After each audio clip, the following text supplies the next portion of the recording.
Hi, I'm Wayne Jones. Welcome to Writing and Editing, the podcast for people who deal with words, writers, readers, and listeners, editors, and their clients. My guest today is David McBee. He's a podcast host, children's book author, and public speaker. He's read a lot of self-improvement books, and then he wrote one of his own, Everyday Lessons Every Day, the story of how reading helped him overcome anger issues that had nearly destroyed his family. We have a wide-ranging, open, and fascinating conversation about all that, plus the effect of his cancer diagnosis on his life. This is Reading and Improving Myself, episode 199 of the podcast. Hi, David. Welcome to the podcast, and thanks for coming on the show. Thank you for having me. It's a real pleasure to be here. You know, in the history of folks I've interviewed through almost 200 episodes now of this podcast, maybe about 100 interviews or so, I've really noticed that, when I do the research for who should I have on and that sort of thing, there's really there are a lot of what used to be called in my day anyway, self-help books, and people often call them self-improvement books or a couple of other synonyms now. And there's a huge number of them. And I guess I had two questions for you. One is very general and one is very specific.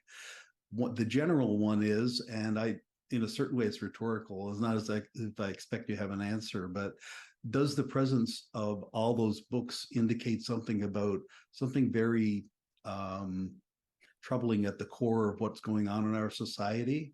And the other one is that you yourself have written your own self-improvement, recovery, help book, whatever you want to call it.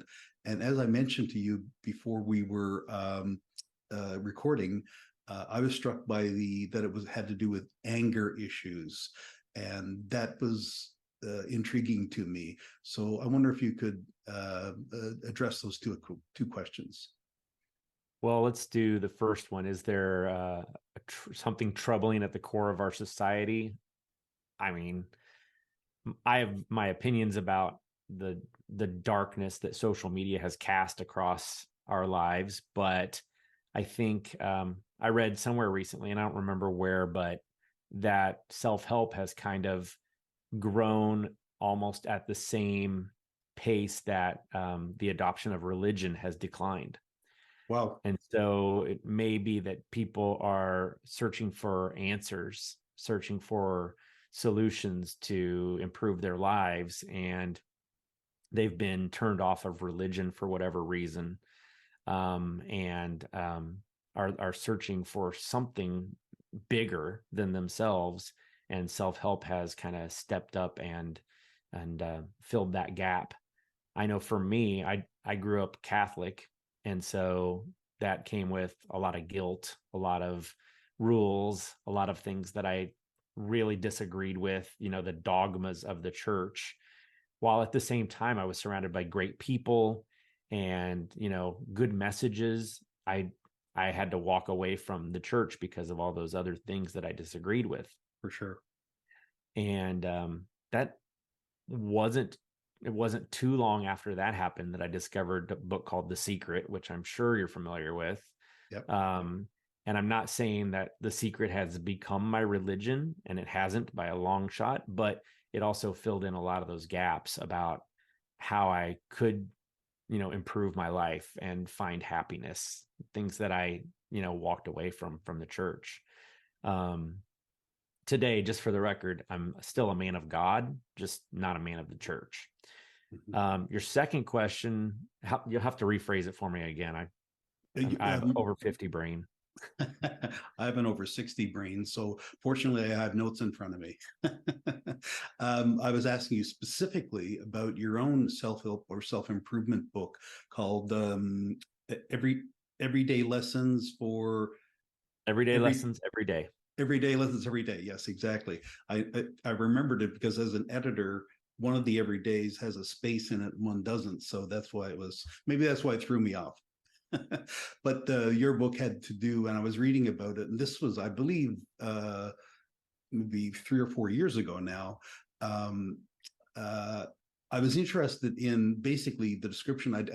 I'm sad that I'm uh, apologetic to say that I didn't get to read any of the book, but I read the description that was talking about how anger issues had impacted your life so much that you had to do something to fix that, or you felt impelled to do something to fix that. I'm wondering if you could discuss that a bit.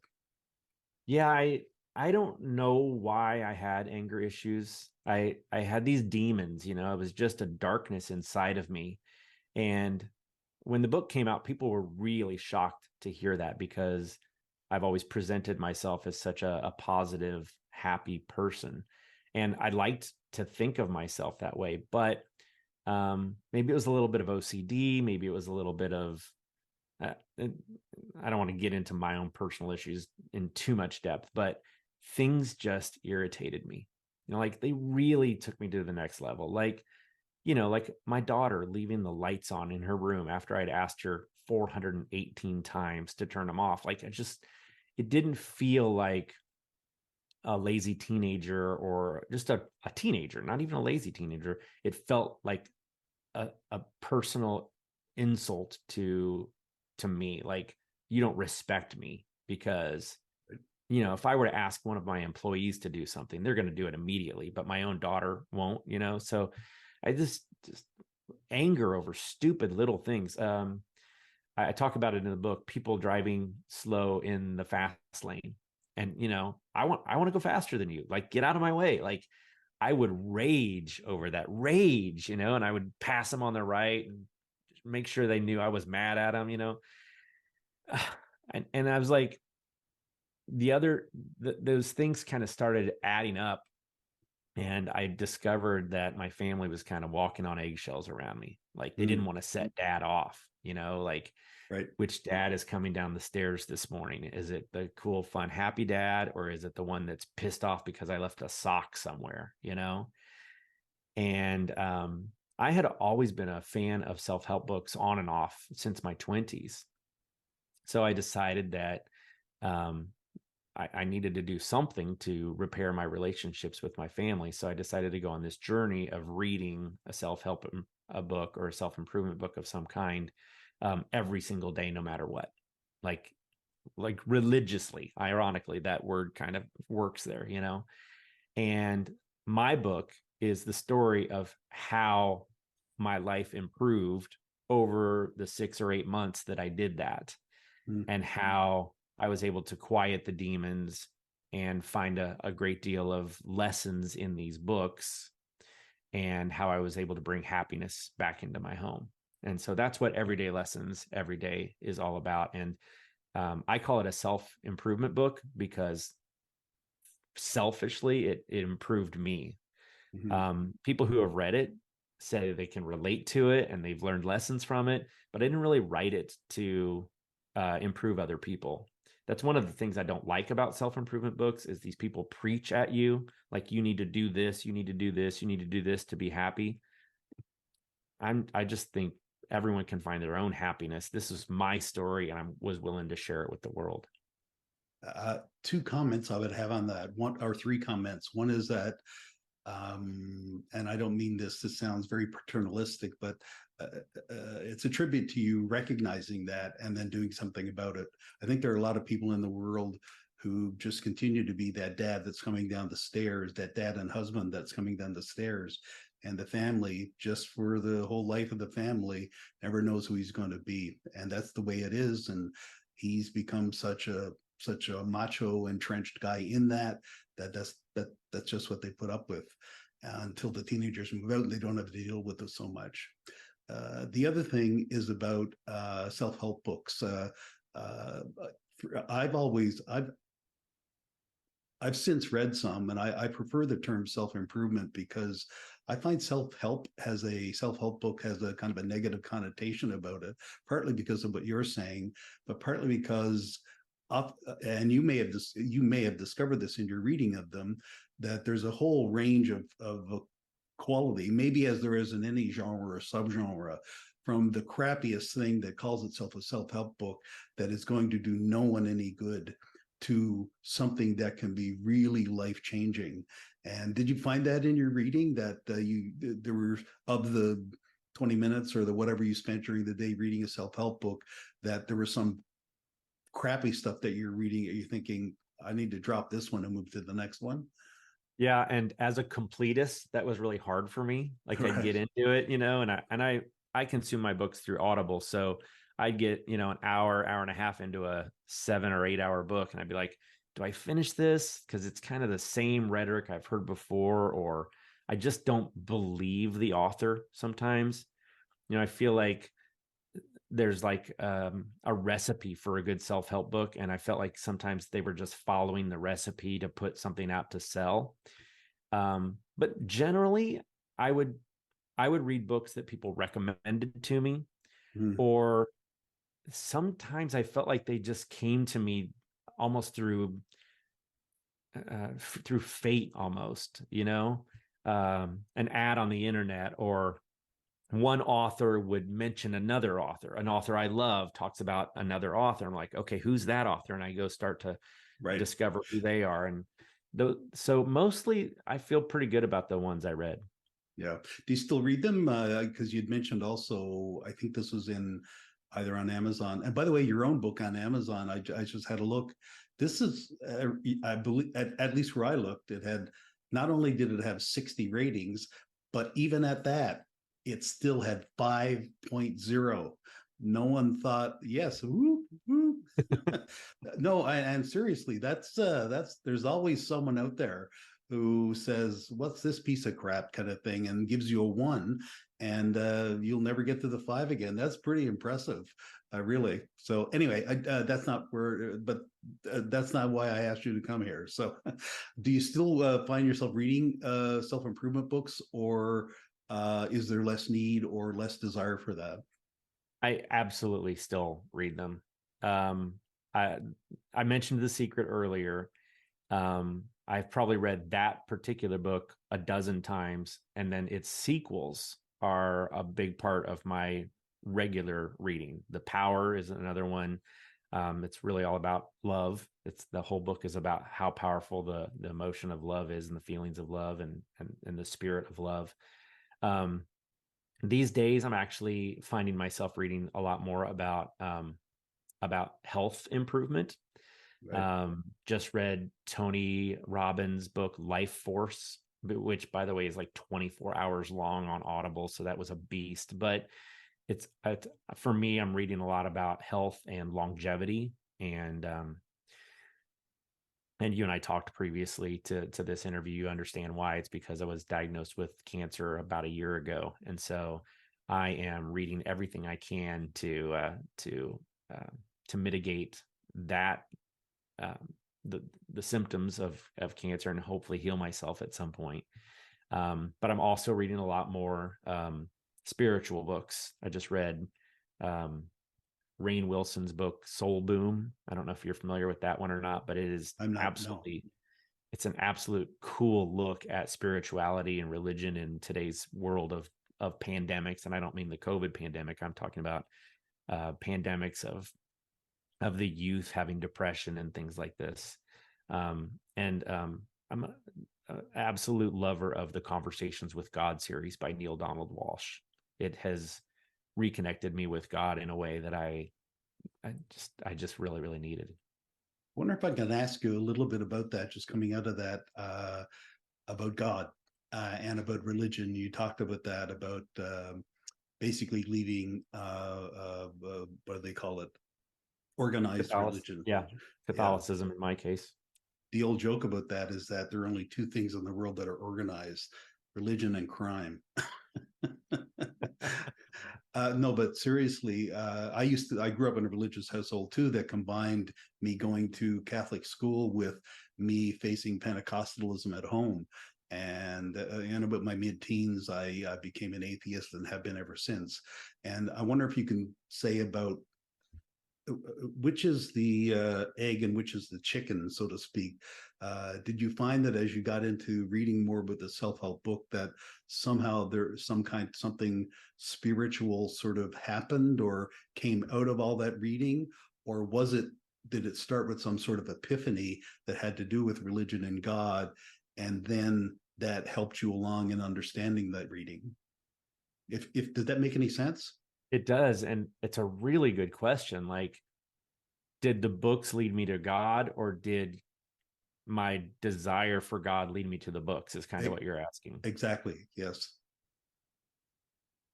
You know, I just mentioned the book Soul Boom, and Rainn Wilson talks in the book about atheism and religion. And he does it in such a way that is super respectful to both cultures. It's really, really powerful. He's a religious person. He follows the Baha'i religion, but he completely understands why a person would be an atheist. And I think over a certain period of my life, you could have called me an atheist or maybe agnostic, because I just didn't know what I didn't know what I didn't know. And I think that every person, and Rainn talks about this in the book, every person reaches a point in their life where they kind of wonder if there's something bigger. My son is an atheist, and so I still have conversations with him about, do you ever wonder why you're here, or if you're missing out on something, And I think every person kind of has that longing at some point to know that maybe there is life after death. Maybe there is something bigger here going on. And for me, that maybe was stronger than some people. And so it led me to look for those solutions. And that's what led me to conversations with God. But you could also argue that my cousin is the one who recommended the Conversations with God books to me. And was that divinely inspired? Who knows? All I know now is that I have a relationship with God that I didn't have 10 years ago. And Rainn also says this. He says there's some survey that says people who believe in God are 8% happier or something like that. That they, I don't know how they measured that, but I believe that believing in something bigger does give one comfort, right? Knowing that your loved ones have passed and that you may see them again, or that there's eternal life after this 80 years or 90 years is over. I think that gives people comfort and a sense of happiness. So I don't know if I answered your question or not. I think I went looking for it, but there's a very good chance it found its way into my life through powers that I couldn't measure. You did answer the questions, and not only that, put them in context, so that's even better. Can I talk a little bit about, you mentioned cancer, and how that, I guess, things I'm interested in is how that, there's something about, there's a big road between anger issues and having cancer and trying to live a life with either of those. I'm not saying that anger issues are hard to get over. If you never address them, they will ruin your life, and they will have a negative impact on your life and on all those people who are, as you say, walking on eggshells around you. Cancer, pretty serious, right? No matter what it is. Have you found that the lessons you learned either from yourself or from what you're reading or from the success, so to, if I can call it that, of dealing with the anger issues have been helpful in your dealing with your cancer diagnosis? 1,000% yes. Like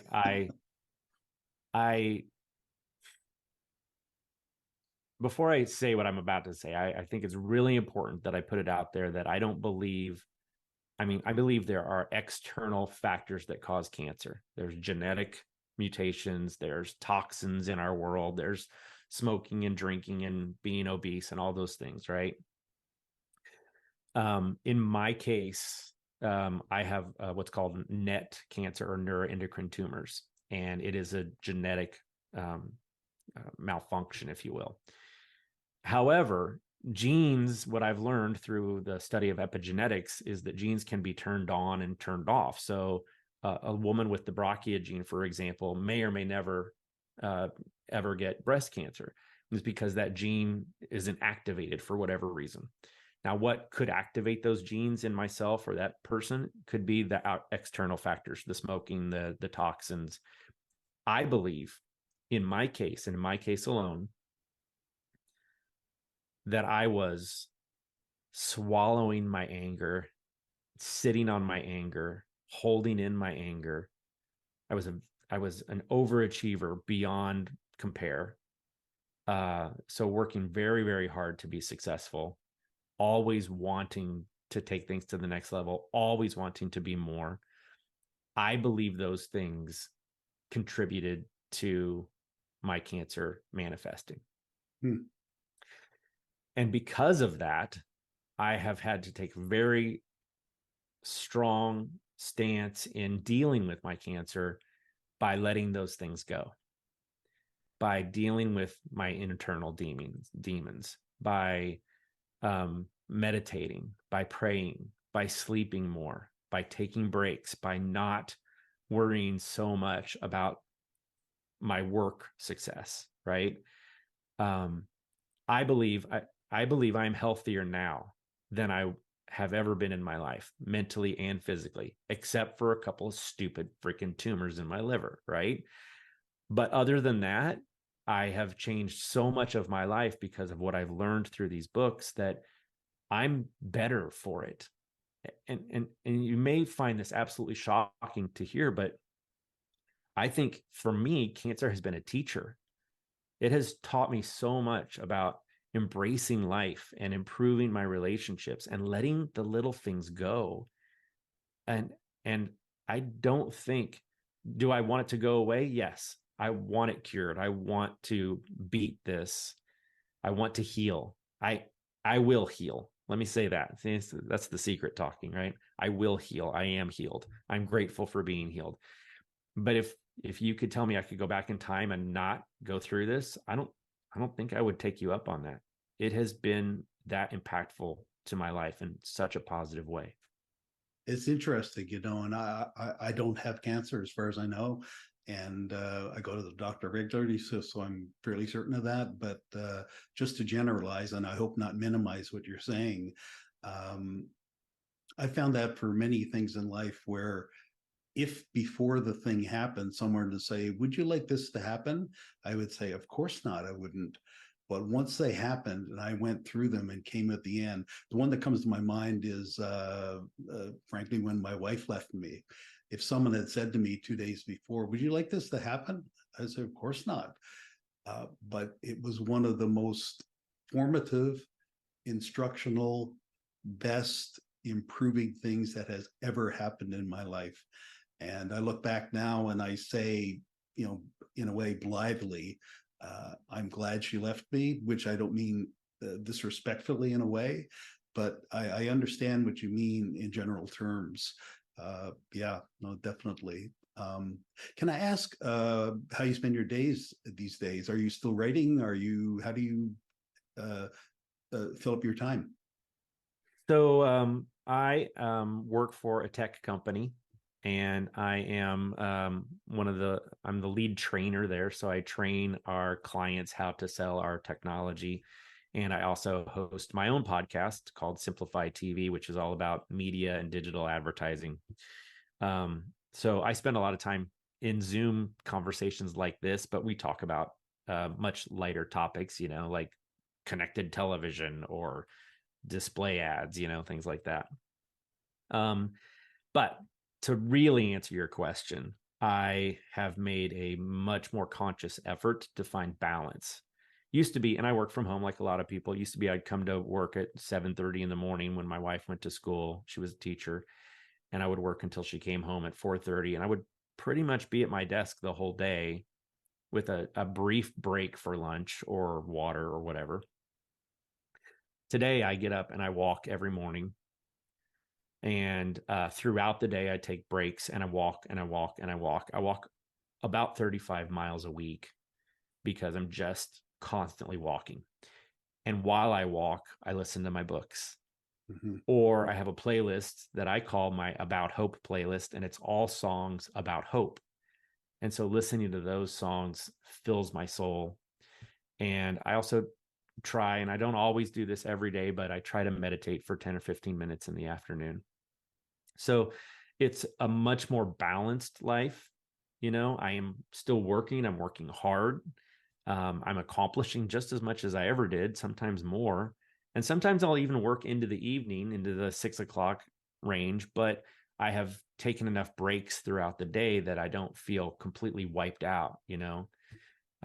So for me, it's walk, work, walk, listen to a book, work, walk, listen to some music, work, grab some lunch, work, meditate, work. It's this on off mentality that has been very, very effective for me.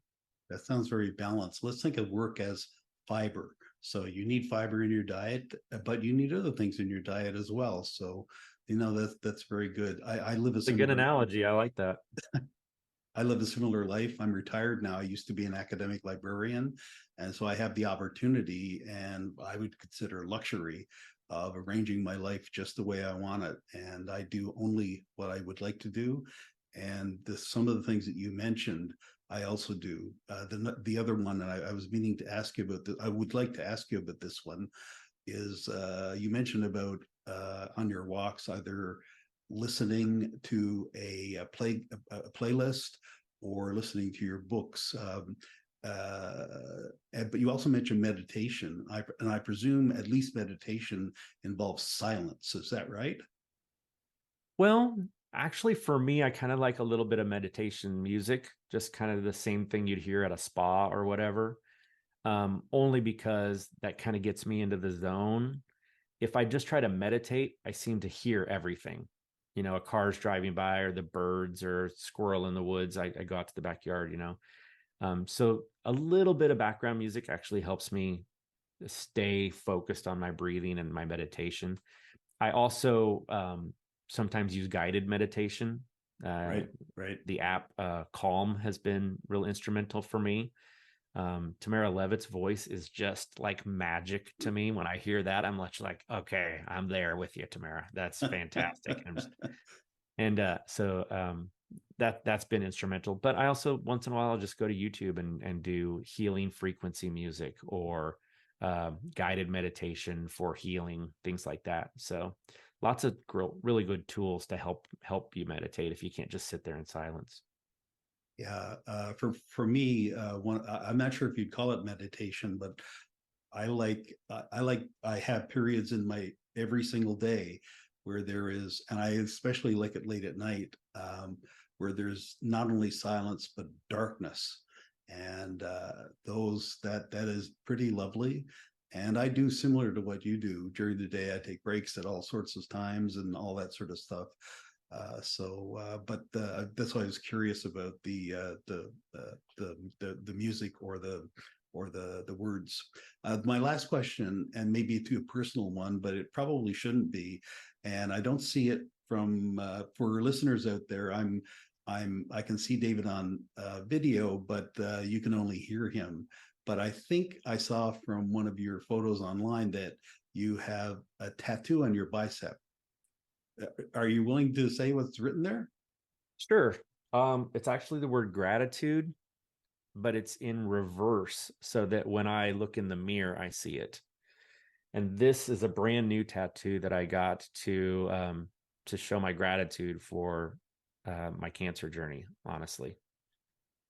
That is super awesome. And as someone who writes and likes symbolism and things like that, is there anything more cool than gratitude that when someone else looks at it, can't recognize it, but it's very clear to you when you look at it in the mirror that that's what you're saying, clear as anything.